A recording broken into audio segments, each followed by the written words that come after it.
പറഞ്ഞുകൊണ്ടിരിക്കുക. അപ്പോൾ ഇതൊരു വ്യക്തി ആക്ഷേപം നമ്മൾ നടത്താറില്ല. അത് നമുക്ക് ആദ്യം പറഞ്ഞു തന്നാൽ ഓരോ കുടുംബകാര്യോ അതിന് അങ്ങനെയൊന്നും ചർച്ചല്ല. ഇതന്നെ കള്ളത്തരാ. വ്യക്തിയാക്ഷേപം നടത്താറില്ലേ? നിങ്ങൾക്ക് പറഞ്ഞില്ലേ? പിന്നെ എന്തിനാടോ ചെമ്മാട്ട് വെച്ചിട്ട് കുഞ്ഞമ്മ പ്രസംഗിച്ച്? എന്തിനു പ്രസംഗിച്ച ഭാഗങ്ങൾ കട്ട് ചെയ്ത് ഒഴിവാക്കി? പറയടോ, ഇജും പറയും, കുഞ്ഞാമും പറയും, അൻവരും പറയും. കുഞ്ഞാമും അൻവരും ഗ്രൂപ്പിലുണ്ടല്ലോ. തൻ്റെ ആടും ആണത്തും ഉണ്ടെങ്കിൽ വരടാ, വന്നിട്ട് പറയടാ, എന്തിനാണ് നിങ്ങൾ കട്ട് ചെയ്ത് ഒഴിവാക്കിയത്? ഞങ്ങളെ കയ്യിലുണ്ട്, മനസ്സിലായോ? എന്നിട്ട് നിങ്ങൾ വ്യക്തിയാക്ഷേപം നടത്താറില്ല, പോലെ കുടുംബക്കാരും പറയാറില്ല. ഞങ്ങളോട് പറയരുതെന്ന് പറഞ്ഞിരിക്കുന്നു പറഞ്ഞാണ്ട് പിന്നെ ആര് പറഞ്ഞിട്ടോ നിങ്ങൾ ചെമ്മാട്ട് അങ്ങനെ പ്രസംഗം നടത്തിയത്? ഈശ്വരി നിങ്ങൾ പറഞ്ഞിട്ടില്ലേ? ഈ കുഞ്ഞമ്മ പറഞ്ഞിട്ടില്ലേ? മോദി ഗ്രൂപ്പിലില്ലേ? ചെമ്മാട്ടെന്ന് പറഞ്ഞിട്ടില്ലേ? പറഞ്ഞിട്ട് പിന്നെ കട്ട് ചെയ്ത് ഒഴിവാക്കിയതല്ലേ? കട്ടതല്ലേ പ്രസംഗത്തിന് അല്ലേ? എന്നിട്ട് നിങ്ങൾ വ്യക്തിയാക്ഷേപം നടത്താറില്ല. എല്ലായിടത്തും വ്യക്തിയാക്ഷേപം നടത്താറില്ലേ? അതാ ചങ്ങായി തുടക്കത്തിൽ ചോദിച്ചല്ലോ. പാച്ച കള്ളം പറഞ്ഞിട്ട് അഭിമുഖം നടത്തില്ലേ? ഇതിങ്ങനെ പ്രചരിക്കും. നമുക്ക് ക്ലിപ്പ് ഇത് കിട്ടാൻ നിൽക്കാൻ പറയും. നമ്മളെ കയ്യിലുണ്ടേ, ഞങ്ങൾ കാണിച്ചു തരാം കേട്ടോ. വ്യക്തിയാക്ഷേപം നടത്താറില്ല, ഞങ്ങളോട് കൽപ്പിച്ചിട്ടില്ല. പിന്നെ ആര് പറഞ്ഞിട്ടാ നടത്തിയത് ചെമ്മാട്ടിന്ന്? ആ വ്യക്തിയാക്ഷേപല്ലേ? അല്ലാന്ന് പറയാൻ ധൈര്യമുണ്ടോ? അനക്കും ധൈര്യമുണ്ടോ? അല്ലെങ്കിൽ എൻ്റെ ശേഖം ധൈര്യമുണ്ടോ? കൊണ്ടുപാടോ എൻ്റെ ശേഖം? എന്നിട്ട് നമ്മൾ പരിശോധിക്കുക അത് വ്യക്തിയാക്ഷേപമാണോ അല്ലേ എന്നുള്ളത്. ശേഖം അങ്ങനെ പറയരുതെന്ന് പറഞ്ഞില്ലേ? പിന്നെ എന്തിനിപ്പം പറഞ്ഞു? പറയണം മറുപടി. എന്തിനു നിങ്ങൾ കട്ട് ചെയ്ത് ഒഴിവാക്കി? വന്ന് പറഞ്ഞാൽ നിങ്ങൾ ആൺകുട്ടികൾ നിങ്ങളെ കൂട്ടിലുണ്ടെങ്കിൽ ഈ ക്ലിപ്പും വെച്ചിട്ട്. അടുത്ത കാലത്തായിട്ട് ഉസ്താദിൻ്റെ പ്രഭാഷണങ്ങളിൽ എല്ലാവരും ശ്രദ്ധിച്ചൊരു കാര്യമായിട്ട് ബഹുമാനപ്പെട്ട ഷെയ്ഖുന ശംസുൽ ഉലമ ഖദ്ദസുല്ലാഹു പാണക്കാട് കുടുംബം ഇവരെയൊക്കെ കാര്യമായിട്ട് നിങ്ങൾ പ്രൊമോട്ട് ചെയ്ത് സംസാരിക്കുന്ന സത്യത്തിൽ നിങ്ങൾ ഈ സമൂഹത്തോട് വലിയൊരു കാപട്യല്ലേ ചെയ്തുകൊണ്ടിരിക്കുന്നത് എന്നാണ് ചോദിക്കാനുള്ളത്. അത് പൊളിച്ചു. ഈ നേരത്തെ പറഞ്ഞ ചോദ്യം എവിടുന്ന് ഇയാളെ കിട്ടിയെന്നാവും. ഏത് പുതിയൊരു അവതാരം നമ്മൾ ആദ്യമായിട്ട് കാണുകയാണ്. എന്താ ചോദ്യം? സംഭവം നമ്മളെപ്പോഴും പറഞ്ഞു തന്നെയാണ് ഈ വിഷയം. ഇവര് ശംസുൽ ഉലമയിൽ മാതൃക ഉണ്ട് എന്നൊക്കെ പറഞ്ഞ് ബോർഡൊക്കെ വെച്ചാണ്ട് ഇപ്പൊ ഒരു 5-8 മാസമായിട്ടുള്ളല്ലോ തുടങ്ങിയിട്ട്. അതുവരെ ശംസുൽ ഉലമയെ പറ്റി യാതൊരു വിവരമില്ല. ഇനി പല സ്ഥലത്തും പിടിച്ച് തൂങ്ങാൻ നോക്കി ഓടി ഒരു പിടുത്തം കിട്ടുന്നില്ല എന്ന് കണ്ടപ്പോൾ പിന്നെ ശംസുൽ ഉലമയിൽ മാതൃക ഉണ്ട് എന്ന് പറഞ്ഞ് വന്നതാ. അപ്പൊ ഇത് സംഭവത്തിലൊരു കാപ്പട്ടിയല്ലേ നമ്മൾ അപ്പോഴേ ചോദിക്കുന്നുണ്ട്. നമ്മൾ ഈ ശംസുൽ ഉലമന്റെ ആളുകളോട് നമ്മൾ പറഞ്ഞിട്ടുണ്ട്, ഇത് പിന്നെ ഒരു നിഫാക്കാണ് കേട്ടോ, അതിന് വീണ് പോകണ്ടെന്ന് നമ്മൾ പറയുന്നുണ്ട്. കാരണം ഇവൻ അവിടെ എങ്ങനെയെങ്കിലും കയറി പറ്റാനുള്ള ചാൻസാണ് നോക്കണേ. അപ്പൊ ഇതൊരു കാപ്പട്ടിയല്ലേ എന്ന് നല്ലൊരു ചോദ്യം അയാൾ ചോദിച്ചേ. എങ്ങനെയുണ്ട് ചോദ്യങ്ങളൊക്കെ ഒരു ഒന്നൊന്നര ചോദ്യം കേട്ടോ. ഇറ്റങ്ങളൊരു അവസ്ഥ നോക്കിയാണ് നിങ്ങൾ. നേരം വെളുക്കുമ്പോൾ തന്നെ ചട്ടിയും പാത്രം കുടിക്കും കൈക്കോട്ടും പിക്കാസും ചിരട്ടിയും ഈ ദാർപ്പായും പന്തലും കോലും ഒക്കെ കൂടി കൊണ്ടുപോയി കുഴിച്ചിട്ട് വൈകുന്നേരം ആകുമ്പോൾ 3 ആർത്ത് വിളിച്ച് പറഞ്ഞിട്ട് ഓടി എത്തണില്ല. അങ്ങനെ പിന്നെ ഇപ്പൊ ഇങ്ങനെ അതിന്റെ ഇടയിൽ ഇട ദിവസങ്ങളുണ്ടല്ലോ, ആ ഇട ദിവസങ്ങളിൽ ഇങ്ങനെ ഇതേമാതിരി അതൊക്കെ സാധനത്തിനെ പിടിച്ചോണ്ടാണ്ട് ചോദ്യം ചോദിപ്പിച്ചാണ്ട് അതിനിങ്ങനെ പറഞ്ഞാണ്ട് ഇത് ഒടുക്കും എത്താഞ്ഞിട്ടുള്ള പരിപാടി നോക്കിയതാ. അതും വെള്ളത്തിലായി. ഈ ജാതി ചോദ്യങ്ങളൊക്കെ ചോദിച്ചുമ്പോൾ ആദ്യം തന്നെ പറഞ്ഞു കൊടുത്തുടാ ചങ്ങായിനോട്, ഇങ്ങനെ ഒന്ന് ചോദിച്ചെടുത്തിട്ടോ, ഇങ്ങനെയൊക്കെ ചോദിച്ചാൽ മതി. എന്താ ഇപ്പൊ ചെയ്യാ? ഇതിപ്പോ ആ മുട്ടുകാർ പൊട്ടിച്ചതിനൊരു ഫായത ഇല്ലാന്ന് കണ്ടിട്ടാണ് ഇപ്പം അതിൻ്റെ ഉള്ളിൽ തന്നെ കുത്തർന്നാണ് ഇജാതി ഓരോ നാടകം കളിച്ചു നോക്കിയത്. പക്ഷെ അതും വെള്ളത്തിലായി. എന്താ ഇപ്പൊ ഇങ്ങനെ കാര്യം ചെയ്യാ? നല്ല പറ്റിയ ആൾക്കാരാ സുഹാബികൾ ഉണ്ടല്ലോ, സുഹാബികൾ.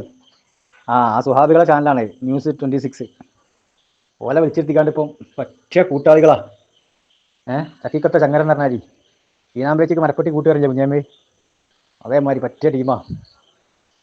ഉഷാറായിട്ടുണ്ട് അഭിമുഖം ചാനലും. അപ്പം അങ്ങനത്തെ ചാനലുകളൊക്കെയാണ്. BJP ചാനൽ ജനൻ TV, സുഹാബികളെ ഈ ചാനൽ അതേ കിട്ടുള്ളൂ. അവര് സുന്നത്ത് വൽ ജമാഅത്തിന്റെ ഒരാളെ ചാനലും ഒരു ആളെയും കിട്ടൂല. സുഹാബിയൊക്കെത്താ അവരപ്പോൾ എല്ലാവർക്കും വരണല്ലേ. ഇത് സുഹാബികളെ ചാനലാ? അത് ശരി വാഫിക്കുട്ടികളെ. അതുപോലെ നമ്മളെ മറ്റേ കൂരിയാട്ട് നദിവിന്റെ ഒക്കെ ബാക്കിയേക്കാരല്ലേ? ഇവർക്ക് പറ്റിയ ടീമാ. ചക്കിക്കൊത്ത ചങ്കരൻ പറഞ്ഞ മാതിരി തന്നെ.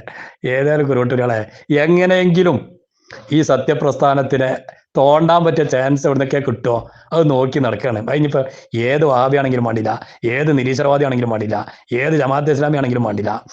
ഇനിയിപ്പോൾ ജമാഅത്തെ ഇസ്ലാമിന്റെ കൂടെ സാധ്യതയുണ്ട്. കാരണം ജമാഅത്തെ ഇസ്ലാമിക്കാരിപ്പം നമ്മൾ തോണ്ടി വെച്ചല്ലോ, അതിന് നമ്മൾ പള്ളറച്ച് വാബ് സഖാഫിനെ പോലുള്ള ആളുകൾ കൊടുത്തുകൊണ്ടിരിക്കുന്നുണ്ട്.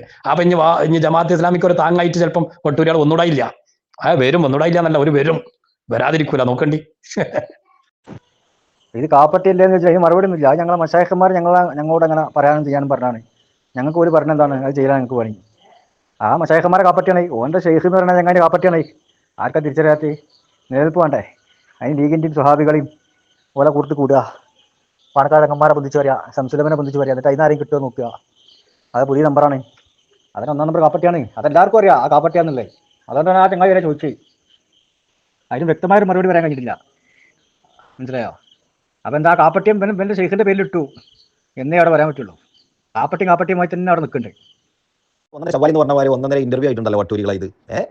നിങ്ങൾ ആലോചിച്ച് ഈ ചോദ്യകർത്താവിന്റെ ചോദ്യം എവിടെ നിന്നുണ്ടാവുന്നതാണ്? ഒന്നെങ്കിൽ ഈ ഇന്റർവ്യൂവിന് വേണ്ടി ഇവരെ കേട്ടപ്പോൾ ഇയാളുടെ മനസ്സിൽ നിന്ന് ഉത്ഭവിച്ചു വരുന്നത്, അതല്ലെങ്കിൽ ഇവരെ സാധാരണയായി കേൾക്കുന്ന ഒരു പൊതുജനം അല്ലെങ്കിൽ ഒരു ശ്രോതാവ് എന്ന നിലയ്ക്ക് ഇയാളുടെ മനസ്സിൽ ഉരുത്തിരിഞ്ഞു വന്നതാണല്ലോ. അപ്പൊ ഇത്തരത്തിലുള്ള ഒരു അഭിപ്രായമാണല്ലോ ഇവരെ കേൾക്കുന്ന ആളുകൾക്കൊക്കെ ഇവരെ കുറിച്ചുള്ളത് എന്നുള്ളത് നമുക്ക് എന്താണ്? ഇത് 1.5 ശവാലി എന്ന് പറഞ്ഞ മാതിരി 1.5 ഇന്റർവ്യൂ ആണ്. വളരെ വ്യക്തമല്ല ചോദ്യം. അതായത് തസവൂഫ് സൂക്ഷ്മതയുടെ കാര്യങ്ങളൊക്കെ പറഞ്ഞ് ഔലിയാക്കൾ തസവൂഫ് ത്വരീഖത്ത് പറഞ്ഞ് നടക്കുന്ന ആളുകളായ നിങ്ങൾ സ്റ്റേജിൽ കയറി കഴിഞ്ഞാൽ നിങ്ങളെ എതിർക്കുന്ന ആളുകളെ വ്യക്തിയാധിക്ഷേപം നടത്തുകയും പരിഹസിക്കുകയും ആക്ഷേപിക്കലൊക്കെയാണല്ലോ. അത് വിരോധാഭാസമില്ലേ എന്നാണ് ചോദിക്കുന്നത്. നമ്മൾ ഇത്രയും കാലം ചോദിച്ചുകൊണ്ടിരിക്കുന്ന കാര്യങ്ങളും അങ്ങനെ തന്നെയല്ലേ? കാരണം തെറിയും പറഞ്ഞ് ഒരു വീട്ടുകാരെയും മറ്റുള്ള ആളുകളെയും തെറി പറഞ്ഞതുകൊണ്ടാണല്ലോ തെറിയൂർ കുഞ്ഞമ്മദിന്റെ പേരിൽ കേസ് കൊടുത്തുകൊണ്ട് ഇപ്പൊ സ്റ്റേജിൽ കയറാതെ വീട്ടിലിരിക്കേണ്ട അവസ്ഥ വരുന്നത്. അപ്പോൾ ഇവന്റെ മറുപടി എന്താ? അതൊക്കെ ഷെയ്ഖ് ഞങ്ങളോട് ചെയ്യരുത് എന്ന് പറഞ്ഞിട്ടുണ്ട്. ചെയ്യരുത് എന്ന് പറഞ്ഞിട്ടും തെറിയൂർ കുഞ്ഞമ്മദ് ഷെയ്ഖിനെതിരെ പറഞ്ഞതുകൊണ്ടാണോ പോലീസ് കേസെടുത്ത് വീട്ടിലിരിക്കേണ്ടി വന്നത്? ആലോചിച്ചു. രണ്ടാമത്തെ ചോദ്യം അതിന് ഉഷാറാണ്. കാരണം ഷംസുലുലമയുടെയും പാണക്കാട് സാദാത്യങ്ങളെയും നിങ്ങൾ പൊടുന്നനെ അവരൊക്കെ നല്ലതാക്കി പ്രഖ്യാപിച്ചുകൊണ്ട് അവരെ ഒന്ന് പ്രൊമോട്ട് ചെയ്യുന്ന ഒരു സ്വഭാവം ഉണ്ടല്ലോ ഇപ്പോൾ, അത് തനിച്ച കാപട്യമല്ലേ എന്നാണ്. കാരണം ചോദ്യം വ്യക്തമല്ലേ? നമ്മുടെ കൂടെ ഉണ്ടായിരുന്ന കാലം പോട്ടെ, ഷെയ്ഖിന്റെ കൂടെ കൂടിയതിനു ശേഷം എത്രയോ വർഷങ്ങൾ ഷംസുലുലമയെ ഇവർ അറിയാത്തതുകൊണ്ടാണോ? അന്ന് താജുലുലമ ഉള്ളാൽ തങ്ങളുടെ പേരക്കുട്ടി ഇവരുടെ കൂടെ ഉണ്ടായിരുന്നു കുറഞ്ഞ കാലം. അപ്പോൾ താജുലുലമയെ മഹാനാക്കുന്നതിന് വേണ്ടിയിട്ട് ഷംസുലുലമ ഇടിച്ചതായിട്ട് പ്രസംഗിച്ച ആളുകളാണ് ഈ മൊയ്ന്തുകൾ. ഇപ്പൊ ഷംസുലുലമ ആ പേരക്കുട്ടി ഇവരെ വിട്ടിട്ട് ഹക്കിന്റെ പാതയിലോട്ട് തിരിച്ചു വന്നപ്പോ ഇപ്പൊ ഷംസുലുലമയാക്കി. അപ്പൊ താജുലുലമയെ എന്ത് ചെയ്തു? മോശക്കാരനാക്കി ചിത്രീകരിച്ചു. അപ്പൊ തനിച്ച കാപട്യമല്ലേ? ഇവരെ കേൾക്കുന്ന ഏതൊരു മനുഷ്യനും മനസ്സിലാവുന്നതാണ് ഇവരുടെ കാപട്യവും വിരോധാഭാസവും എല്ലാതും. ഇവനെന്ത് മറുപടി കൊടുക്കുന്നു എന്നുള്ളത് പ്രസക്തമല്ല. കാരണം ഒന്നിരുട്ടി വെളിച്ചം വന്നപ്പോഴത്തേക്ക് ഇന്നലെ പറഞ്ഞ സീഡിക്ക് മറുപടിയായി 3 ന്യായീകരണ സീഡി ഇറക്കിയ ന്യായീകരണ തൊഴിലാളിയാണ് ഇവൻ. അപ്പൊ ഇവൻ പറയുന്ന ന്യായീകരണങ്ങൾ പ്രസക്തമല്ല. പക്ഷെ ഇവരെ കേൾക്കുന്ന ഒരു പൊതുജനത്തിന്റെ ഇവരെ കുറിച്ചുള്ള അഭിപ്രായം എന്താണ് എന്ന് നമുക്ക് തന്നെ മനസ്സിലാവുന്നതിന് നമുക്ക് ഓൾറെഡി അറിയാം. എന്നാൽ മറ്റുള്ള ആളുകളുടെയും അഭിപ്രായം ഇതാണ് എന്ന് മനസ്സിലാക്കുന്നതിന് ഇവരെ ഈ ഇന്റർവ്യൂ എന്തായാലും ഉപകരിച്ചിട്ടുണ്ട്. 1.5 ശവാല് പോലെ 1.5 ഇന്റർവ്യൂ ആയിട്ടുണ്ട്.